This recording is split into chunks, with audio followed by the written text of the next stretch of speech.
Hello students, this is Sadhana Tripathi from Shri Rama Bharati Public School online classes. आज हम part 2 का अभ्यास कार्य करेंगे। पार्ट 2 कौन सा है? नादान दोस्त। नादान दोस्त पाठ का अभ्यास कार्य हम आज स्टार्ट करते हैं। सारांश आप समझ चुके हो और आपको पूरा पार्ट भी क्लियर हो गया, दोनों वीडियोस आपको मिल गए होंगे। ठीक है, इसके बाद देखते हैं अभ्यास। अभ्यास में सबसे पहले है शुद्ध उच्चारण करें। शुद्ध उच्चारण में क्या है? कार्निस, तसल्ली, जिज्ञासा, स्वीकृत, ऑफिस, आहिस्ता, यकायक। ठीक है, अब है सोचें और बोलें। बच्चों के मन में क्या क्या सवाल उठ रहे थे? पहला प्रश्न है, बच्चों के मन में क्या क्या सवाल उठ रहे थे? तो आपको भी पता होगा क्या क्या सवाल उठ रहे थे, फिर भी मैंने आपके सहूलियत के लिए यहाँ लिख दिए हैं।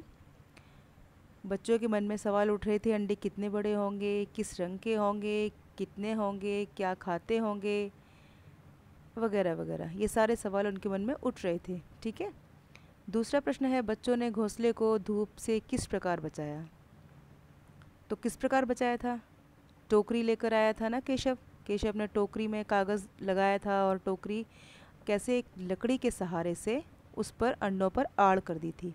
तो टोकरी से घोंसले की आड़ करके धूप से बचाया अंडों को। ठीक है, अगला प्रश्न है, चिड़िया के अंडे नीचे कैसे गिरे? कैसे गिरे थे? क्योंकि उन्होंने छुआ था। तो इसका उत्तर होगा, बच्चों ने नादानी में चिड़िया के अंडों को छू लिया था, जिसके कारण चिड़िया ने अंडे गिरा दिए।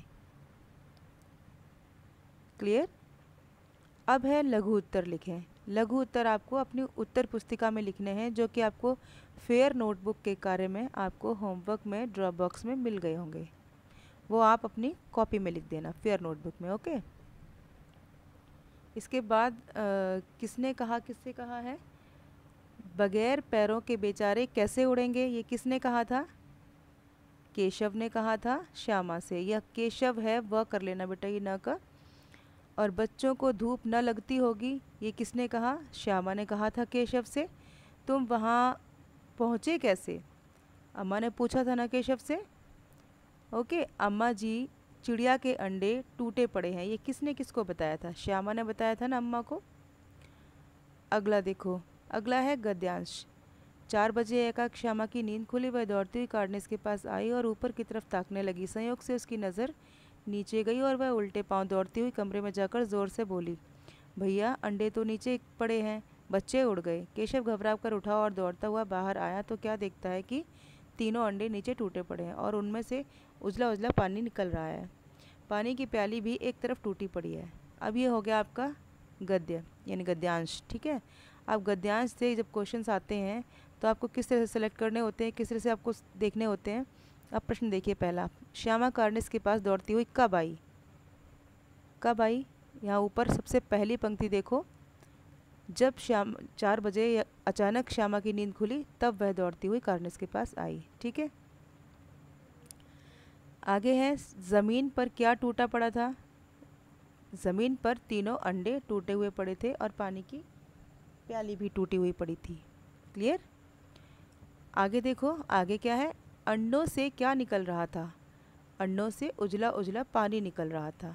क्लियर? अब देखिए, उपयुक्त शब्दों से रिक्त स्थानों की पूर्ति करें। केशव इस सवाल का कुछ जवाब न दे सका। पेचीदा, दोनों बच्चों की जानने की इच्छा बढ़ती जा रही थी यानी जिज्ञासा, और से उसकी नज़र नीचे हो गई। किससे उसकी नज़र नीचे हो गई? संयोग से। ठीक है, मैं सुराख बंद करने की कोई हिकमत निकालूंगा। हिकमत मतलब तरकीब। 4 बजे श्यामा की नींद खुली, कैसे खुली? यकायक। क्लियर? अब भाषा मंथन में देखिए, भाषा मंथन में आपको क्या पूछा गया है? कोष्ठक में दिए गए शब्दों के वचन बदलकर पूरे वाक्य पूरे लिखें। तो वचन क्या होते हैं? एक वचन, द्विवचन और बहुवचन, ये होते हैं आपके संस्कृत में। लेकिन हिंदी में वचन कितने होते हैं? एक वचन और बहुवचन। ठीक है, तो टोकरी है तो एक वचन तो ये पहले से ही है, अब इसको बहुवचन में बदलना है तो टोकरियों आ जाएगा। इन टोकरियों को उधर रख दो। प्याली तो प्यालियाँ, आँख आँखें, घोंसला घोंसले या घोंसलों में, या फिर चिड़िया तो चिड़िया हो जाएगा। ठीक है, तो इस तरह से आपके सारे वचन भी बदल जाएंगे। आगे देखते हैं। नीचे दिए गए शब्दों पर अनुस्वार और अनुनासिक का प्रयोग फिर से करें। ये मैंने सारे कर दिए हैं, किस तरह से लिखना है आपको बता दिया है। ठूस, डांट, घोंसला, आंसू, संयोग, रंगीन। और नीचे दिए गए शब्दों के हिंदी पर्याय लिखें। ज़रूर का, अवश्य, जोश, उत्साह, नज़र, दृष्टि, नुकसान, हानि, ऑफिस, कार्यालय, ज़मीन, धरती, अफसोस, दुख, नादान, नासमझ, खुद, स्वयं, सिर्फ, केवल या मात्र, फैसला, निर्णय, सुराख, छेद। ठीक है, इसके बाद देखिए नीचे वाला क्वेश्चन 4 क्या है। दिए गए शब्दों से वाक्य बनाएं। गर्व शब्द है। अब गर्व से वाक्य कैसे बनाएंगे। हमें अपने देश के सैनिकों पर गर्व है। ठीक। दूसरा है अहंकार। अहंकार में क्या लिखेंगे आप। अहंकार मनुष्य का विनाश कर सकता है। छाया, पथिक ने पेड़ की छाया में विश्राम किया। परछाई, कुएं के पानी में शेर ने अपनी परछाई देखी। आगे है कुछ करने के लिए। अब ये जो वाक्य मैंने बताए आपको, शब्दों से वाक्य बनाएं। तो शब्दों से वाक्य कोई यही नहीं है जो मैंने बताए आपको या मैंने लिख कर भेजे हैं। शब्दों से वाक्य आप कोई भी बना सकते हैं। इनके अलावा भी बहुत सारे वाक्य हैं जो बन सकते हैं। ठीक है, बस सेंस क्लियर होनी चाहिए। अब ये देखिए कुछ करने के लिए, ये है आपका एक चित्र है जिसमें बया पक्षी है, अपने घोंसले पर दोनों बैठे हुए हैं।